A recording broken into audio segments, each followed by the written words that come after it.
Bienvenue dans cette nouvelle vidéo dans laquelle nous allons nous exercer encore un tout petit peu en faisant une boîte modale avec du HTML, CSS et du JavaScript.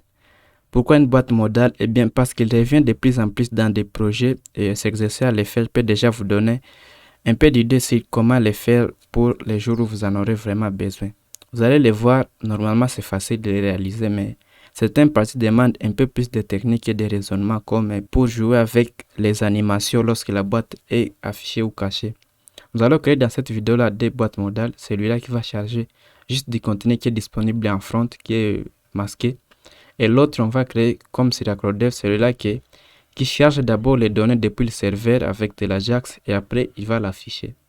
Ces deux boîtes modales seront divisées dans deux vidéos différentes pour que ça ne puisse pas être très long. Je mettrai dans la description différents timecodes si vous êtes intéressé par la partie JavaScript ou CSS ou HTML, vous pouvez y sauter directement. Aussi, j'y mettrai les liens pour télécharger le code source au cas où vous n'aurez pas le temps de suivre tous les tutoriels et de tout taper.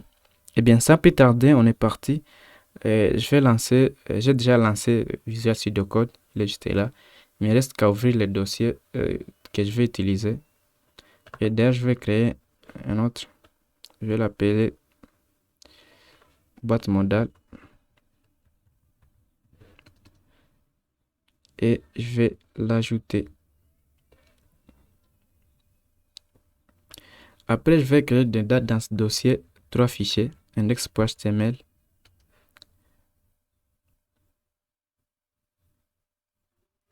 Alors là, j'ai oublié T, ok, c'est index.html, ok.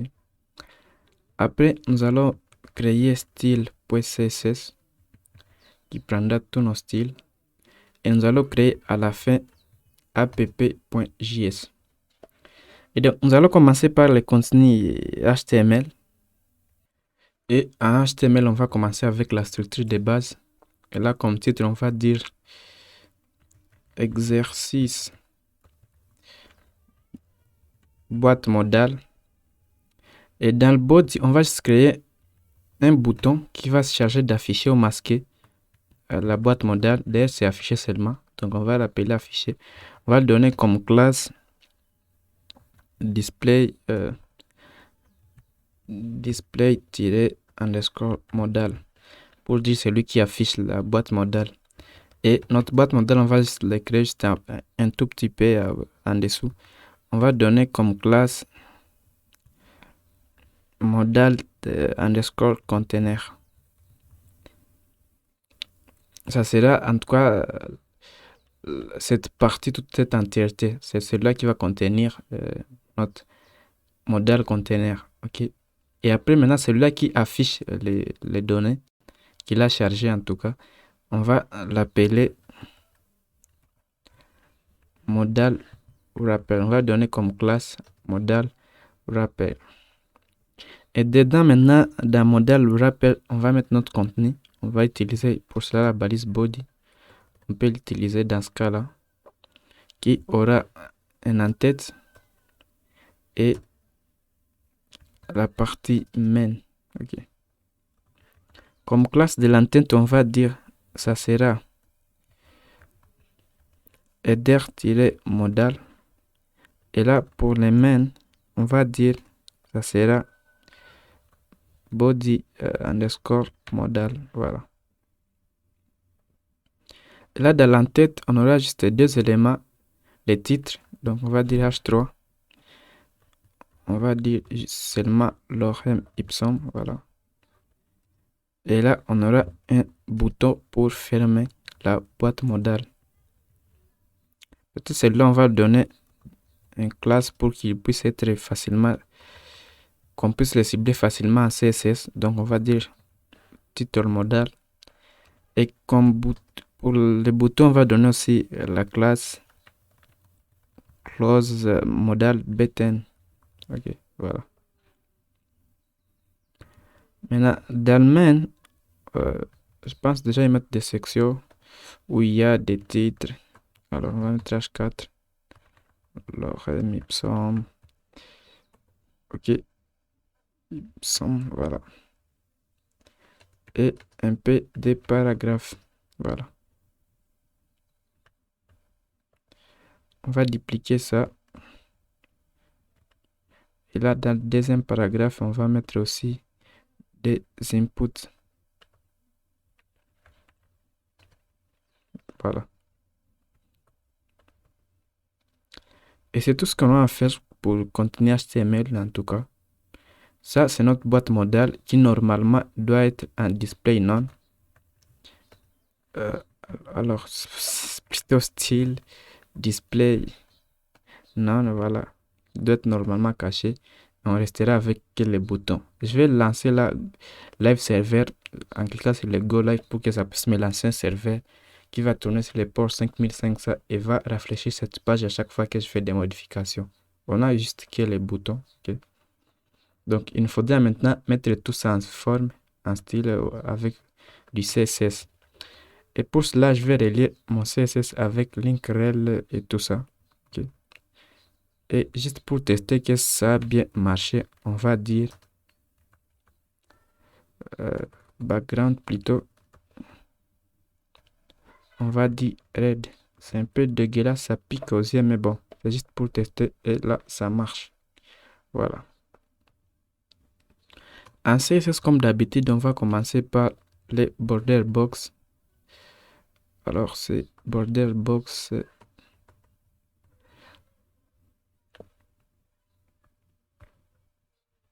Plutôt box sizing à border box. Ok. Ok. On va donner aussi la marge à 0. Un peu comme font family, on va mettre 10 sans serif, histoire qu'il ne puisse pas y avoir des empattements dégueulasses. On va aussi mettre en forme maintenant les boutons là. Display modal, ok. Allons-y.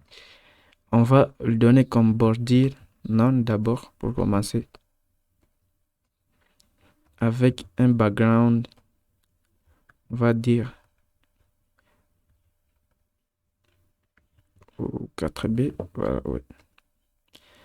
Et comme couleur, on va dire ça sera du blanc.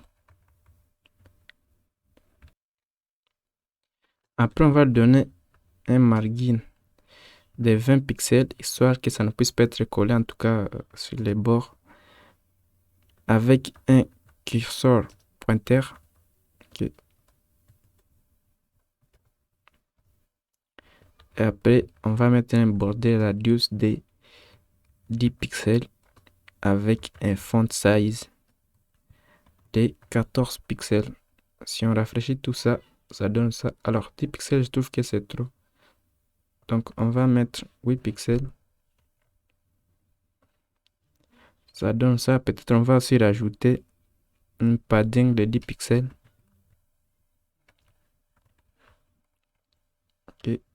Et là, ça donne ça. Là, je vais mettre... Ouais. Voilà. Et là, c'est déjà bon. Donc, on va juste peut-être rajouter du texte. On va dire afficher la boîte modale. Voilà. Voilà, très bien. Là, le bouton, en tout cas, très bien mis en forme. Quand on clique, il faudrait que la boîte soit visible. Mais pour mettre tout ça en style, je vais d'abord effacer le display none pour que je puisse voir ce que ça donne à chaque fois que je fais des modifications. Et donc, on va récupérer maintenant les modèles containers et on va le mettre en position fixe pour qu'il puisse être en tout cas figé sur l'écran. Chaque fois qu'il est visible, bien sûr. Position fixe. On va dire top 0, left 0, right. On va mettre aussi 0 et bottom. On va mettre 0. Voilà. Comme largeur, on va donner 100%. Hauteur aussi 100%. Okay. Et comme background, on va mettre les mêmes backgrounds qui se trouvent sur les boutons. Ce n'est pas le meilleur background du monde, mais bon. Et ça donne justement ça. Voilà. Seulement que ces contenus-là, il faudrait qu'on puisse les charger au millier. En tout cas, tellement le centrer pour que ça puisse varier, même si c'est peu de contenu, même si c'est beaucoup, que ça puisse vraiment être centré. Et pour cela, on va utiliser nos amis les Flexbox. On va le mettre en display flex. On va dire Justify Content Center. À ligne items, on va mettre aussi au centre. Et on va lui donner un Z-index en 99 ou 999. Et je crois jusque-là, on est bon. Voilà. C'est juste que c'est l'élément là, conteneur wrapper, il occupe toute la largeur. C'est pourquoi il est juste comme ça. Donc, on va diminuer aussi la largeur, histoire que ça puisse vraiment être très bien centré. On va récupérer celui-là, modèle wrapper. Voilà. On va commencer par lui donner un padding à 20 pixels avec juste en haut un width, la largeur de 600 pixels. Voilà, ça donne au moins quelque chose comme ça. On va peut-être lui rajouter un max width pour que même si on diminue dans l'écran, que ça ne puisse pas prendre, vu que le problème avec ça, c'est que si on a un écran qui est inférieur à 800 pixels, eh bien ça va déborder. Ok. Ça va avoir un comportement qui est plutôt bizarre. Ce que nous allons faire plutôt, c'est donner un max width à, on va calculer ça, on va dire 90 V8 moins les padding, donc moins 20 pixels. Voilà. Après, on va donner aussi un background, bien sûr.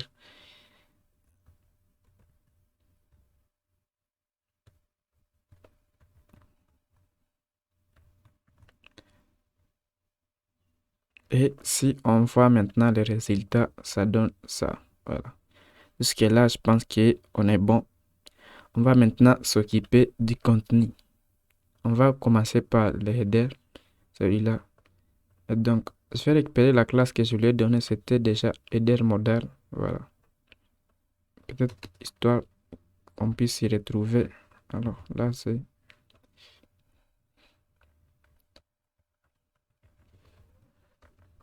Voilà. Et je vais dire que le header aura un width en 100%, une hauteur de 50 pixels, un background noir comme du black. Ok, on va lui mettre en position absolue avec comme top 0, left 0, right 0. Vous avez deviné. Et on va tout centrer. Donc on va mettre display flex. À ligne item, on va mettre aussi au centre. Mais le justify content, on va le mettre à space between, histoire que les éléments puissent, en tout cas, l'un à gauche, l'autre à droite. Alors, j'ai fait l'inverse. C'est l'un à gauche et l'autre à droite, comme ça. Voilà. On va donner aussi un padding à 10 pixels avec un text transform en capitalize, histoire que les premiers textes puissent en tout cas être en capitalize. Seulement qui sont collés juste là, vu que c'est l'élément antérieur qui est en position fixe. Donc il faudrait que l'élément qui contient tout ça puisse être en position relative. On récupère les modèles wrapper juste là, on va le mettre en position relative. Voilà. En faisant juste ça, eh bien, il est déjà collé là-bas. Les couleurs, peut-être c'est qu'on va changer la couleur. On va mettre color, on va dire inherit. Alors ça prend toujours du noir, donc on va mettre white.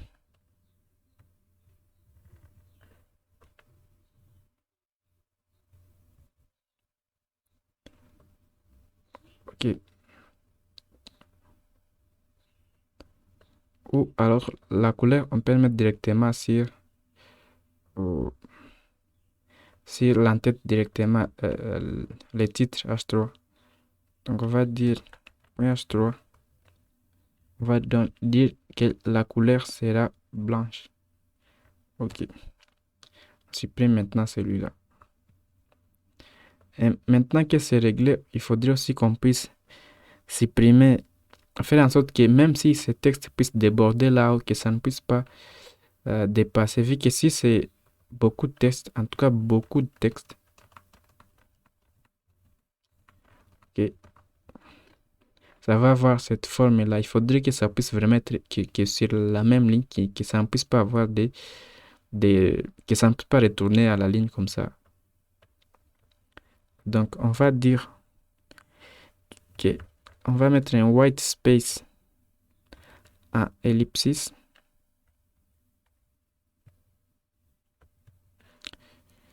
Alors, on va mettre plutôt un text overflow à ellipsis. Voilà. Un white space. On va dire à no wrap. Overflow, on va mettre hidden. Et comme marge, on va dire 0. Et comme font size, on va dire 20 pixels. Après aussi, il aura comme couleur. On va exprimer ça. On va mettre juste là en dessous. Voilà. Et maintenant, si on regarde, ça donne au moins ça. Au cas où c'était beaucoup de texte, mais nous, dans notre cas, si je rafraîchis, c'est juste ça. Au moins, ça rassure comme ça. C'est ce que nous allons faire maintenant pour les body. On va le décaler juste en haut pour que ça ne puisse pas être caché juste comme ça en dessous de la tête. Donc, on va récupérer body model.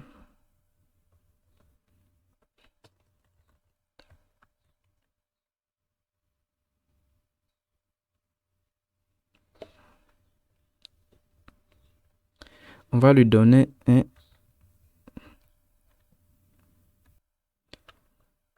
un margin top à 50 pixels. Voilà. Au moins, si vous faites ça, vous voyez, ça se décale directement des hauts. Maintenant, nous allons retourner sur les boutons. Celui-là, close model button. On va lui donner juste la couleur background red, histoire que ça puisse être vraiment rouge. On va dire background color. On va mettre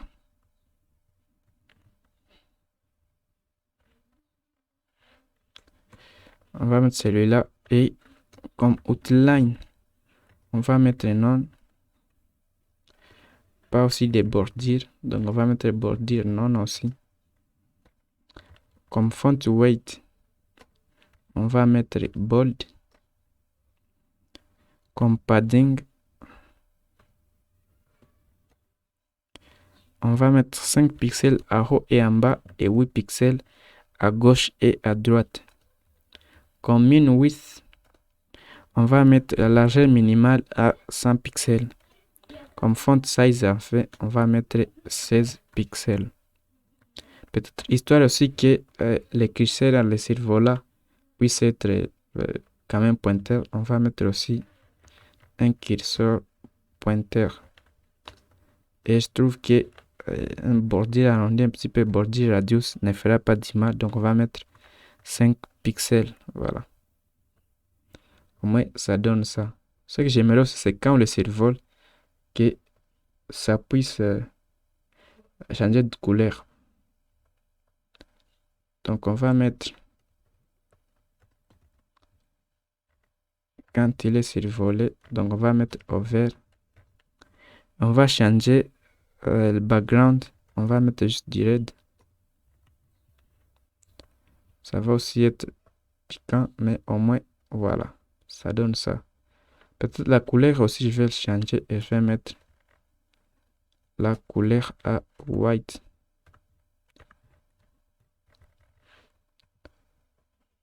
Jusque là, au moins, ça donne ça. Et c'est un petit peu très bien. Voilà.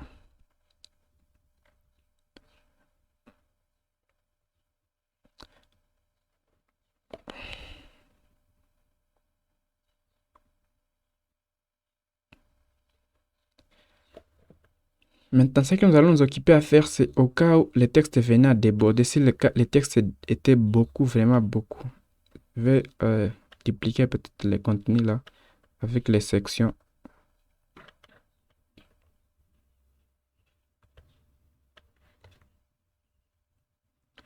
Et si vous voyez, ça donne ça. Il faudrait que les body puissent avoir une certaine hauteur maximale et l'overflow à auto. Donc on va dire max 8. On va aussi calculer ça.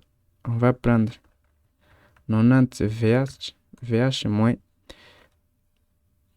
20 pixels. Voilà. Et comme couleur, on va mettre aussi une élite. Je crois que la couleur est pas mal. Donc on va laisser la couleur. On va mettre plutôt un overflow à auto.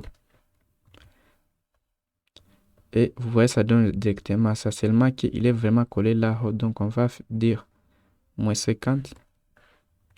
Ça sera toujours, je pense, P. Ou on met là alors 85. Voilà. Au moins, ça donne ça. Et c'est déjà bon jusque là.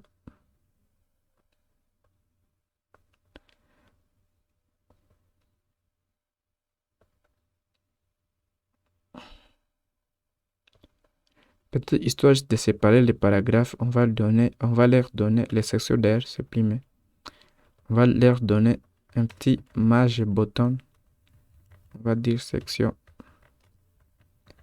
On va donner un margin button de 5 pixels ou 10 pixels. C'est bon. Et voilà. Au moins, ils sont un petit peu séparés. Voilà. Et côté style, c'est tout ce que nous avons à faire, en tout cas jusqu'à maintenant. Ce qui va maintenant nous intéresser, c'est le JavaScript qui va faire que tout ça puisse très bien marcher. Donc, on va remettre le display none, c'est tout le conteneur, celui-là. On va remettre style, on va mettre display none, voilà. Et c'est bon, tout est caché.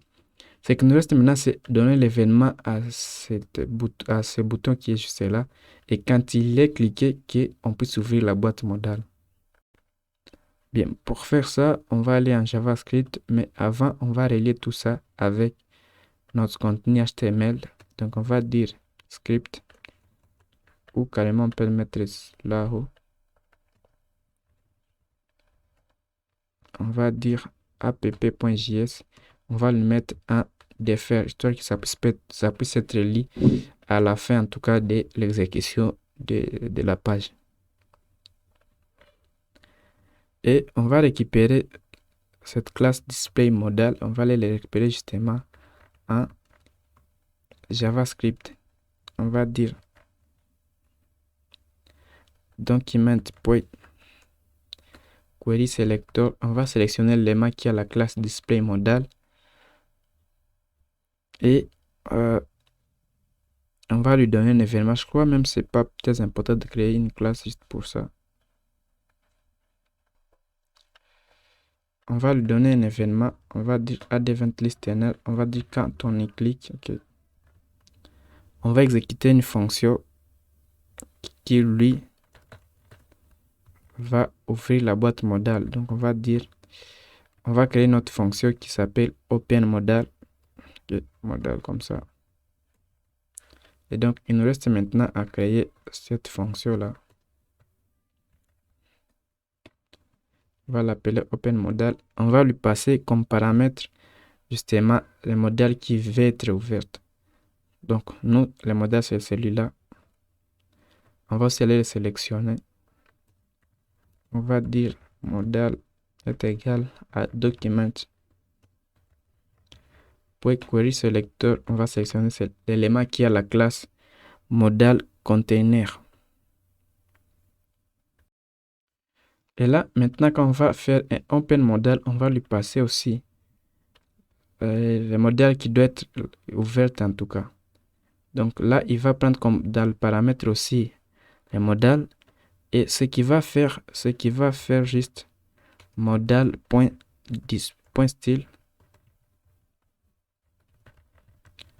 .display et il va mettre nil pour effacer l'attribut display qui se trouve sur cette boîte modèle là.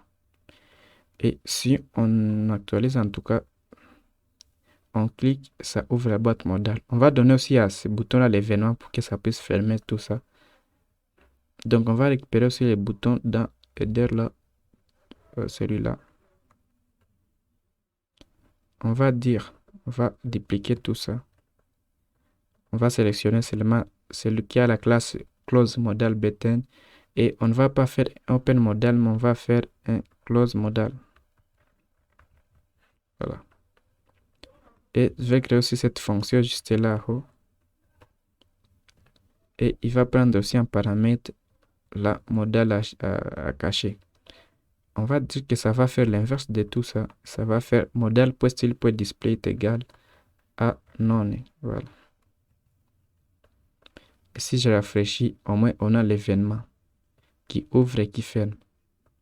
Ce que nous devons faire aussi, c'est que quand on clique là à l'extérieur de la boîte modèle, que ça puisse encore fermer tout ça. Et pour faire ça, c'est juste que se donner l'événement sur cette modèle. Donc on va dire modal.add_event_listener, clique et quand on clique, on va faire un close modal. Et maintenant, si je clique en dessous, ça va fermer la modèle en dehors. Le problème, c'est que même si je clique au milieu, ça va toujours fermer la boîte modale. Ce que nous devons faire, c'est éviter tout ça. Et ce que nous allons faire pour ça, on va dire, c'est question maintenant d'éviter la propagation de l'événement qui est sur l'élément parent. On va récupérer donc la modèle wrapper, l'élément qui est la classe modèle wrapper. On va donner l'événement clic et quand il est cliqué, on va prendre l'événement là. En tout cas, on en aura besoin. On va faire un stop propagation pour éviter la propagation de l'événement, que ça ne puisse pas quitter de l'élément parent à l'élément enfant. Si je rafraîchis maintenant, quand je clique, et je clique là à l'intérieur, ça ne va rien faire. Et si je clique en dehors, là, ça va fermer la boîte modale. Ce qui nous reste à faire, c'est maintenant jouer avec les animations, que ça peut s'entrer avec une animation depuis les hauts jusqu'en bas. Bah, c'est vous qui je vous laisse imaginer les animations que vous pouvez faire pour cette boîte modale. Et donc, pour faire des petites animations, ce que j'aimerais faire, c'est que quand l'élément change de display, en général, c'est difficile de lui donner des animations vu que ça se passe quasiment instantanément. Donc, ce que j'ai voulu faire, moi, c'est plutôt de lui donner ce display juste après quelques secondes, après que l'événement se puisse se jouer. Donc, là, quand on va faire un open modal, on va attendre justement même quelques millisecondes, 100 millisecondes. Et ce que nous allons faire, c'est que nous allons directement lui donner cette classe-là, cette style-là, display à nil. Mais on va donner aussi une autre classe juste après quelques secondes pour que ça puisse être en tout cas affiché. On va dire pour classe list, puis add. Okay. Alors là, c'est add comme ça. On va donner la classe modal visible. Ce que nous allons faire maintenant, c'est jouer avec l'opacité. Là, en style, quand le modèle conteneur est juste comme ça, on doit donner une opacité à 0. Là, on va dire opacité à 0. On va donner aussi une transition à 2 millisecondes. Et c'est seulement lorsqu'il a cette classe-là, modal visible, qui va passer en opacité 1.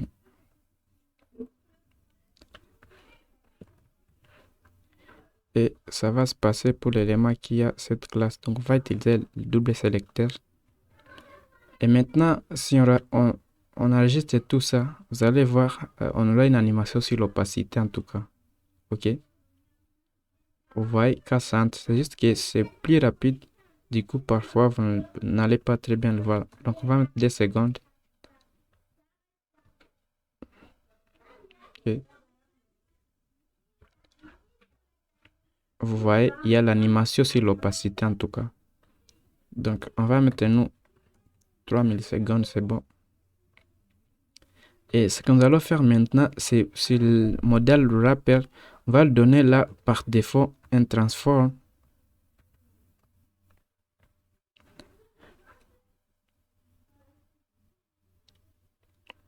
à un translate y de moins 100 pixels.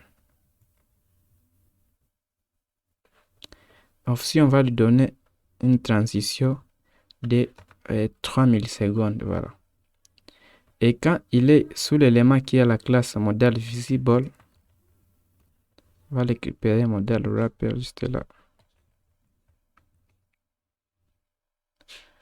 On va lui donner un transform à translate y de 0. Voilà. Et maintenant, si on actualise tout ça, OK.